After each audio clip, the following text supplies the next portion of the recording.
राधे। स्वागत है आपका मेरे चैनल पर। आज का ये वीडियो सभी के लिए बहुत ज्यादा इम्पोर्टेंट है।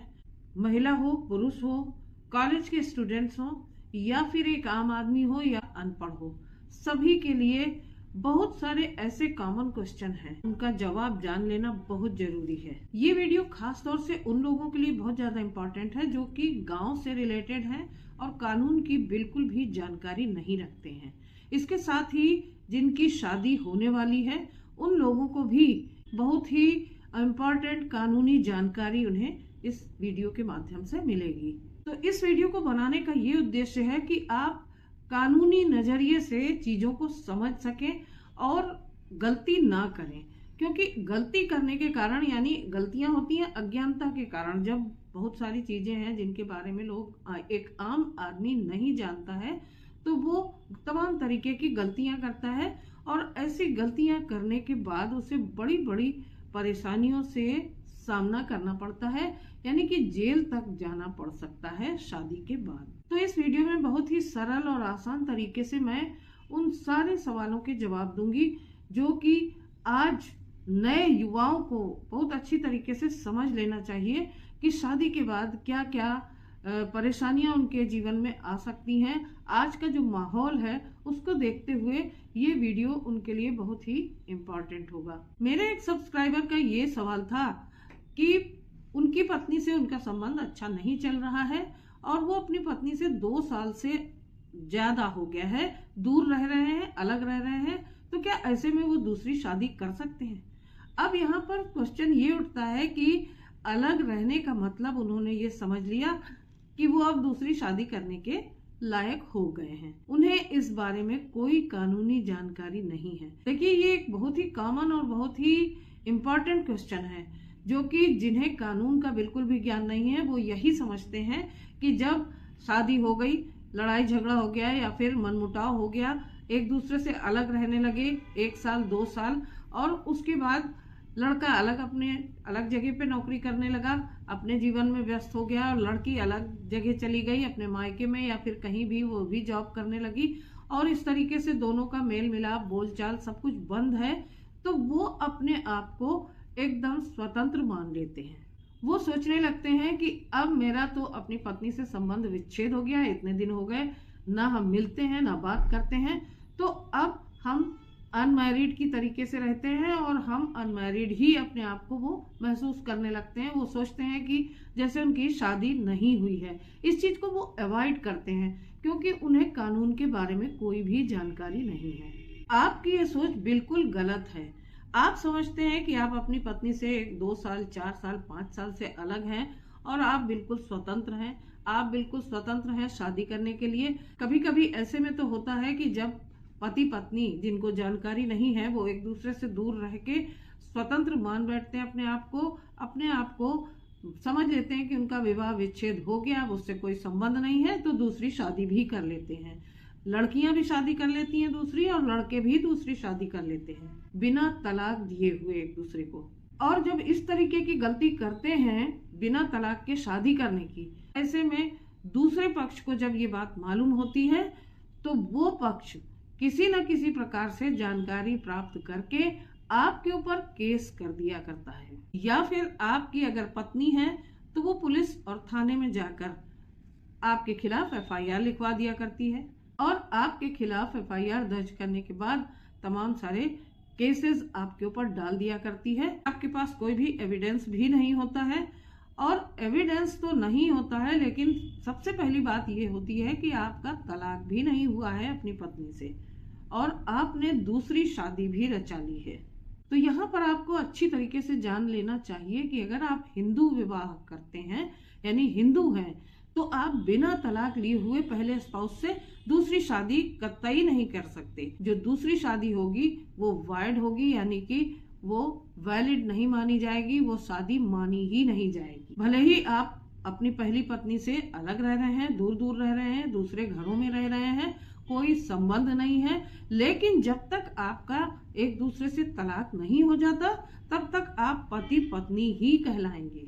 इसलिए जब तक कानूनी रूप से आपका कोर्ट के माध्यम से तलाक नहीं हो जाता तब तक आप दूसरी शादी नहीं कर सकते। देखिए, तलाक की कोई प्रक्रिया अपने आप नहीं होती है कि आप दूर रहने लगे, अलग रहने लगे और कई साल बीत गए तो तलाक हो गया।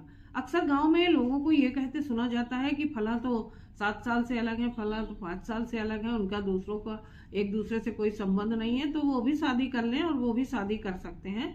तो इस तरीके की सलाह देने वाले बहुत सारे लोग मिल जाया करते हैं, क्योंकि उनको कानून की कोई भी जानकारी है ही नहीं। तो इसलिए वहां पर गांव में अक्सर ये भी देखने को मिलता है कि लोग इस तरीके से दूर दूर रहने के बाद अपने आप को अकेला मानकर शादी भी कर लिया करते हैं और ऐसे में ही मुसीबत में फंस जाया करते हैं। और इसी भ्रम के कारण, इन कानूनों को न जानने के कारण बहुत सारे मुकदमे पड़ जाते हैं आपके ऊपर और यहाँ तक कि जेल भी जाना पड़ जाता है। अब यहाँ पर एक बहुत ही आम समस्या है, जो कानून को नहीं जानते या जिनको कानूनी जानकारी नहीं है, उनके बीच में एक बहुत बड़ा भ्रम ये दूसरा है कि वो ये सोचते हैं कि जब भी कोर्ट में उन्होंने तलाक का केस फाइल कर दिया तो उसकी अगर 2-3 डेट्स भी पड़ जाती हैं, उसके बाद वो सोचते हैं कि उनका तलाक हो गया और वो शादी करने के लिए तैयार हैं और वो दूसरी शादी कर सकते हैं। उनका ये मानना होता है कि कोर्ट में केस डाल दिया यानी कि तलाक हो गया।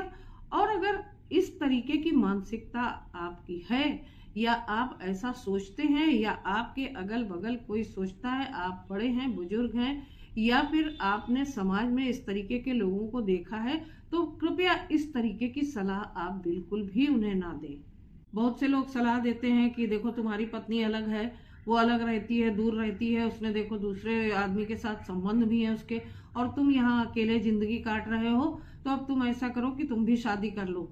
या फिर लड़की को समझाते हैं कि देखो तुम्हारा पति जो है वो दूसरी औरत के साथ रह रहा है, उसको तुमसे कोई संबंध नहीं रह गया है, दूर रहता है, इतने दिन हो गए, उतने दिन हो गए, तो अब ऐसा करो कि तुम भी दूसरी शादी कर लो। और लोग धूमधाम से दूसरी शादी भी करा दिया करते हैं और तमाम सारे सबूत छोड़ दिया करते हैं, जो कि बाद में उनके ऊपर बाइगेमी का केस लगता है और 7 साल की सजा भी हो जाती है। तो इसलिए यहाँ पर आपको इस बात को समझना है कि अगर आप पति पत्नी हैं, आपकी आपस में बिल्कुल भी पटरी नहीं खाती है, आप एक दूसरे के साथ नहीं रह सकते हैं, एक दूसरे का साथ देना संभव नहीं हुआ है, अगर आप पति पत्नी स्वेच्छा से इस बात को अच्छी तरीके से समझ गए हैं, तो सबसे अच्छा तरीका होता है कि सेक्शन 13B के अंदर आपसी सहमति से आप जाकर कम से कम समय में तलाक ले सकते हैं एक दूसरे से। लेकिन एक दूसरे से अलग होकर, दूर रहकर और अपने मन से ये सोच लेना कि हमारा तलाक हो गया है और दूसरी शादी कर लेना आपको मुसीबत में डाल सकता है। तीसरी भ्रांति यहाँ पर एक और देखने को मिलती है कि बहुत सारे लड़के या लड़कियां दूसरे स्टेट्स में जाकर नौकरी करते हैं और एक लंबे समय तक अपने परिवार से, अपने पति या पत्नी से अलग रहने के कारण वो दूसरी महिला या दूसरे पुरुष के चक्कर में पड़ जाते हैं और उनके बीच में तमाम तरीके के संबंध हो जाते हैं, जो कि बिल्कुल भी अनैतिक है, और एक दूसरे से विवाह भी कर लेते हैं। लड़कियां ये सोचती हैं कि लड़का तो यहाँ पर रहता है और इसका अपनी पत्नी से कोई संबंध नहीं है, तो फिर इसको कैसे पता चलेगा, या फिर हम स्वच्छंद हैं विवाह करने के लिए, और इस तरीके की बातें उनके मन में आती हैं, जो कि कानून से बिल्कुल, कानून के दायरे से बिल्कुल परे होती हैं।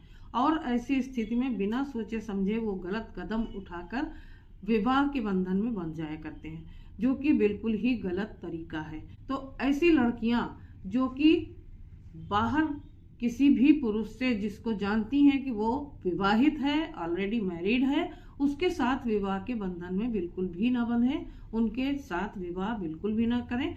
यही सलाह उन लड़कों से है कि अगर आपकी शादी हो चुकी है और आप किसी भी स्थिति में बाहर रह रहे हैं, आपकी पत्नी से आपका संबंध लंबे समय से नहीं है, फिर भी आप बिना तलाक दिए हुए अपनी पत्नी को दूसरी शादी कदापि ना करें। और अगर ऐसी स्थिति में आप शादी करते हैं तो फिर एक समय ऐसा आएगा कि जब आप मुकदमे और कानूनी पचड़ों में बुरी तरीके से फंस जाएंगे, कोर्ट कचहरी के चक्कर लगाएंगे, आपकी नौकरी भी हो सकता है कि चली ही जाए, और इस तरीके से आप अपने जिंदगी को बर्बाद करने के लिए स्वयं उत्तरदायी होंगे। तो कृपया इस तरीके के कदम ना उठाएं और सोच समझकर कानून की जानकारी सबसे पहले करें और उसके अनुसार ही आप चलें। आज हमारे देश के शहरों में लगभग 65% लोगों का तलाक होता चला जा रहा है। तलाक के पीछे क्या कारण हो सकते हैं? बहुत सारे ऐसे कारण हैं जिसमें कि जैसे कि महिलाएं हैं, लड़कियां हैं, वो ज़्यादा पढ़ाई लिखाई करने के बाद अपने आप को एक बहुत ही आधुनिक और अल्ट्रा मॉडर्न एक तरीके से रखना चाहती हैं, अपने आप को शो ऑफ करना चाहती हैं कि हम बहुत ज़्यादा पढ़ लिख गए हैं, हम बहुत मॉडर्न हैं। इसी तरीके से पुरुष वो भी अपने आप को बहुत ही हाई सोसाइटी का दिखाने के लिए और बहुत ही अमीर और अल्ट्रा मॉडर्न दिखाने के लिए इस तरीके के पचड़ों में पड़ जाते हैं और गलत काम कर बैठते हैं।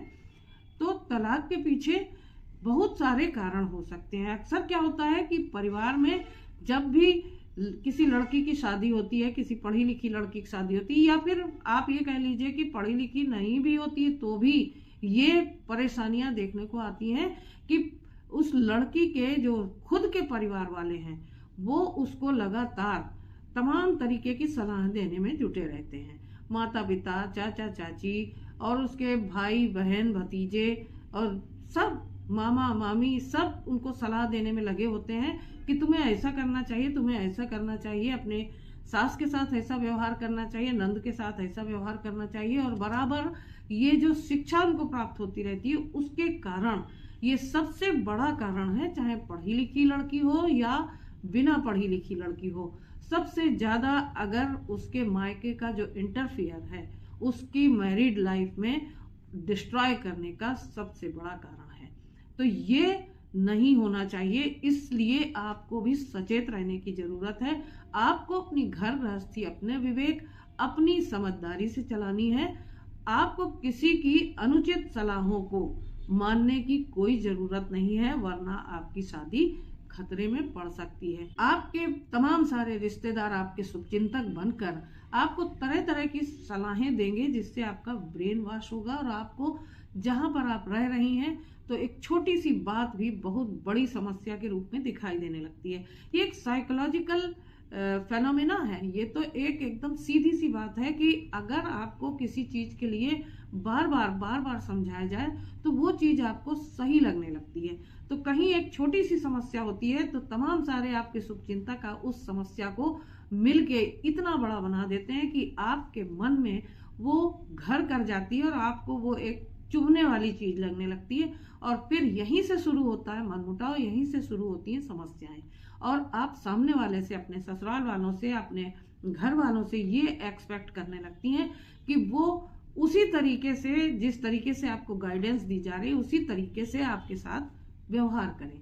और वैसा जब नहीं हो पाता तो बात धीरे धीरे बढ़ती है, वाद विवाद होता है, लड़ाई झगड़े, मार पीट, उसके बाद तलाक। तो जो लोग इस वीडियो को देख रहे हैं, अगर आपके परिवार की भी कोई बेटी है तो उसे इस तरीके की गलत शिक्षाएं मत दीजिए और किसी के घर को तोड़ने की कोशिश बिल्कुल भी मत करिए, क्योंकि ये बिल्कुल ही गलत काम है। अगर यही चीज आपके साथ होती है तब आपको ये बहुत ही ज्यादा बुरी लगती है। और आप ये समझ लीजिए कि इस तरीके की छोटी छोटी बातों से बढ़ के जो बड़ी समस्याएं हो जाती हैं, फिर दहेज प्रथा का, 498A का, मेंटेनेंस का, डोमेस्टिक वायलेंस के, ये सारे केसेस 10 साल, 12 साल, 15 साल चलते रहते हैं, भटकते रहते हैं, सब कोर्ट कचहरी के मुकदमे में, केस में भटकते रहते हैं लड़के लड़कियां। तो उनके जीवन का क्या उद्देश्य रह जाता है, क्या उनका लक्ष्य रह जाता है? अपने लक्ष्य से भटक के सिर्फ कोर्ट कचहरी में सीमित रह जाते हैं और ये सिर्फ और सिर्फ उनका मति भ्रम होता है, जिसको कि सब ने एक छोटे से उसको आग लगा के भड़काया होता है और उनकी बुद्धि को भ्रमित किया होता है। तो ऐसा कृपया ना करें, क्योंकि ये वो समय है कि जब आपको अपनी बहन बेटियों को बहुत ही समझा के उनको गाइडेंस देने की जरूरत है। और इतनी भी गाइडेंस नहीं देनी है कि वो बात बिगड़ जाए। और जिन महिलाओं का मुकदमा चल रहा है 498A का, डोमेस्टिक वायलेंस वगैरह का, तो इनमें इतनी गुंजाइश रखनी चाहिए कि अगर पति के साथ समझौता हो रहा है तो वो समझौता कर सके। सोच लीजिए कि आपको, मान लीजिए आप दूसरी शादी की सोच रहे हैं, तो क्या गारंटी है कि आपकी दूसरी शादी भी कामयाब होगी? जब पहली शादी इतनी जो उम्मीदों से, इतनी आशाओं से, इतनी प्यार से की गई, उसमें आप सफलता आपको नहीं मिली, तो दूसरी शादी जो होगी वो इतने सारे भटकाव के बाद होगी। तो आपकी स्थिति, जो भ्रम की स्थिति है, वो सुधर जाएगी और सही पटरी पे आ जाएगी, सब कुछ अच्छा हो जाएगा, सब कुछ प्रेममय हो जाएगा। तो ऐसा बड़ा मुश्किल है। कोई गारंटी नहीं है कि दूसरी शादी आपकी बिल्कुल सफल रहेगी। अब बात आती है लड़कों की। अक्सर जब ये होता है कि पत्नियां झूठे केस डाल दिया करती हैं उनके ऊपर, तिल का ताड़ बना देती हैं, झूठे केस फाइल कर देती हैं और बदला लेने की नीयत से कोर्ट कचहरी पहुंच जाती हैं। तो ऐसी स्थिति में जब लड़कों की, अब उन्होंने गलती नहीं की है, उनके ऊपर झूठे केस पड़े हैं, तो ऐसी स्थिति में उनके अहंकार को चोट पहुंचती है। जिस भी जगह जाते हैं उनको प्रताड़ना मिलती है, उनका अपमान होता है। देखिए, जब पुलिस गिरफ्तार करती है या पुलिस उनके घर आती है तो अपमानित करती है। कोर्ट में, कचहरी में, हर जगह उसका अपमान होता है। उसको एक ऐसा मान लिया जाता है कि जैसे बहुत ही ज्यादा उसने बड़ी गलती की है शादी करके, या अपनी पत्नी को प्रताड़ना देने वाला व्यक्ति वो कहलाने लगता है। और इन सब चीजों से लड़कों के अहम को बहुत ज्यादा ठेस पहुंचती है। और ऐसे में क्या होता है कि लड़के कहते हैं कि चाहे मुझे 1 साल, 2 साल, 3 साल जेल में रहना पड़े तो मैं रह लूंगा, मैं हर सजा काटने को तैयार हूँ, लेकिन ऐसी लड़की को, ऐसी पत्नी को मैं अपने घर नहीं ले जाऊंगा। इसने मेरी इज्जत को, मेरी प्रतिष्ठा को पूरे समाज में धूमिल कर दिया और इसके साथ साथ मेरे वर्क प्लेस में भी इसने मेरे प्रतिष्ठा को बिल्कुल मिट्टी में मिला दिया। तो ऐसी पत्नी को मैं घर बिल्कुल भी नहीं ले जा सकता। तो मेरी उन लड़कियों से ये गुजारिश है कि वो इस तरीके के, किसी के बहकावे में आकर इस तरीके के काम ना करें और अपने पति और उसके परिवार वालों के ऊपर, अपने ससुराल वालों के ऊपर इस तरीके के झूठे एलिगेशंस, झूठे मुकदमे न डालें और किसी के बहकावे में ना आए। अपनी बुद्धि से, अपने विवेक से काम लें। देखिए, मैं ऐसा नहीं कह रही हूँ कि महिलाओं को प्रताड़ित नहीं किया जाता। महिलाओं को वाकई में बहुत प्रताड़ना का शिकार होना पड़ता है, लेकिन आज के माहौल में जो झूठे केसेस करने वाली महिलाएं हैं, उनके कारण जो वास्तव में प्रताड़ित महिलाएं हैं, उनको न्याय नहीं मिल पा रहा है। क्योंकि इतने सारे झूठे केसेस हैं कि झूठे केसेस और सच्चे केसेस में फर्क कर पाना भी कोर्ट के लिए मुश्किल हो गया है। कि उदाहरण के लिए मैं यहाँ पर एक केस आपको बताती हूँ कि एक लड़के ने, जो कि इंटेलिजेंस ब्यूरो में काम करता था, एक प्रतिष्ठित पद पर काम करता था, उसकी पत्नी ने किसी के बहकावे में आकर उसके ऊपर दहेज प्रताड़ना और मेंटेनेंस का केस फाइल कर दिया।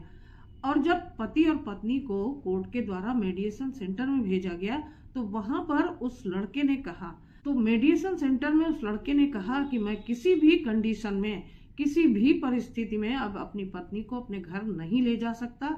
मैं हर तरीके की सजा काटने को तैयार हूँ, लेकिन मैं इसके साथ नहीं रहने को तैयार हूँ, मैं इसको कतई अपने घर नहीं ले जाऊंगा। तो यहाँ पर महिला ने जब केस किया था तो बात एकदम उल्टी थी। उसने अपने पति को झुकाने के लिए, अपने सास ससुर और नंद को जेल भिजवाने के लिए, उन्हें सबक सिखाने के लिए केस किया था। पलड़ा अब लड़के की तरफ का भारी हो गया और अब वो महिला बार बार माफी मांग रही है, लेकिन वो लड़का उसे माफ करने के लिए तैयार नहीं है। और लड़के के परिवार वाले भी उस लड़की को बतौर बहू अपने साथ रखने को तैयार नहीं है, क्योंकि उसने सारे परिवार की प्रतिष्ठा को दांव पे लगा दिया और बहुत बुरी तरीके से कोर्ट कचहरी में उन सबको अपमानित करवाया। तो मैं आपको यहाँ पर एक बहुत ही इम्पोर्टेंट बात ये भी बताना चाहती हूँ कि आजकल कोर्ट के द्वारा जो महिलाएं अपने पति, अपने परिवार वालों को सिर्फ फंसाने के लिए, उनको प्रताड़ित करने के लिए, उनसे बदला लेने के लिए केस दायर कर रही हैं, तो इस ग्राउंड पर पतियों को तलाक मिल रहा है। तो अब सभी महिलाएं ये समझ लें कि झूठे मुकदमे बिल्कुल दायर ना करें। अब बारी आती है कि बहुत सी लड़कियां तलाक का केस फाइल कर रही हैं। तो यहाँ पर मैं आपको बता दूं कि क्या एक तरफा तलाक भी लिया जा सकता है? जी हाँ, बिल्कुल। पुरुष भी एक तरफा तलाक ले सकते हैं और महिला भी एक तरफा तलाक ले सकती है।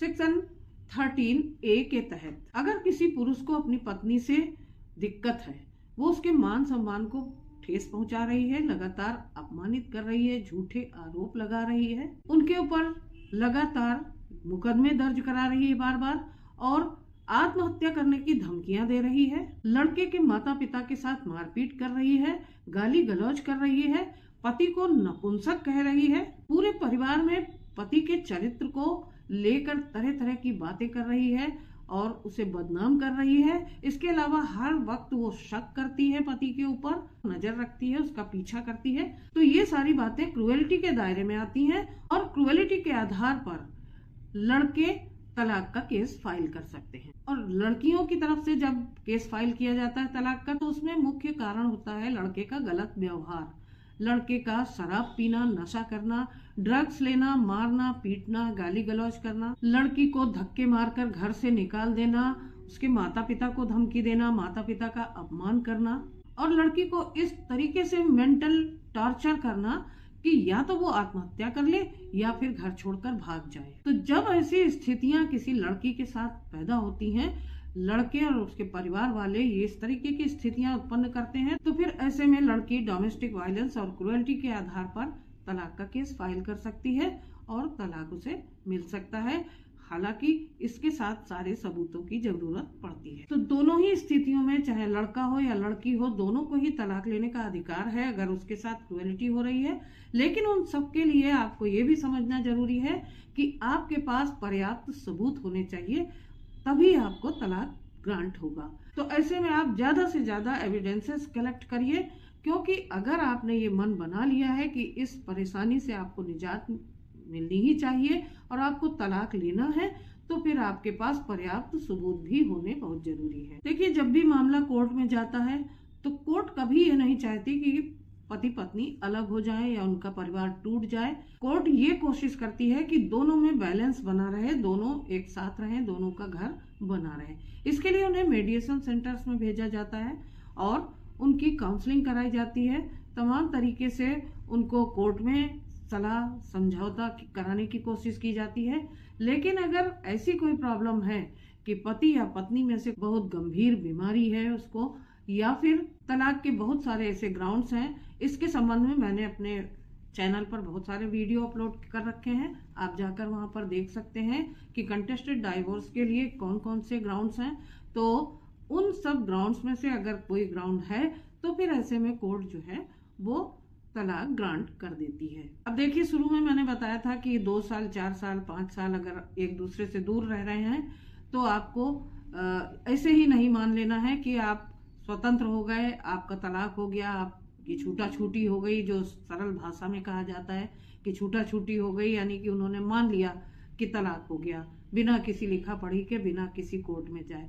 तो ऐसी स्थिति में जब आप कोर्ट में आते हैं तो उसके लिए लीगल प्रोसीजर ये है कि आपको ये साबित करना पड़ेगा कोर्ट में कि आप इतने इतने साल से अलग रह रहे हैं, और अगर आप इस बात को साबित कर लेते हैं तो डिजर्शन के आधार पर आपका तलाक ग्रांट होता है। अब सबसे महत्वपूर्ण आखिरी बिंदु ये है, आखिरी पॉइंट ये है कि जब पति पत्नी के संबंध इतने बिगड़ जाते हैं कि आपस में रहना, साथ में रहना मुश्किल हो जाए और तलाक की नौबत आ जाए, और ऐसे में अगर पति पत्नी के बच्चे हैं या बच्चा है, तो फिर यहाँ पर आकर बात फंसने लगती है। कोर्ट कभी ये नहीं चाहती कि आपके बच्चे का भविष्य खराब हो, उसका जीवन बर्बाद हो आपके लड़ाई झगड़े के बीच में।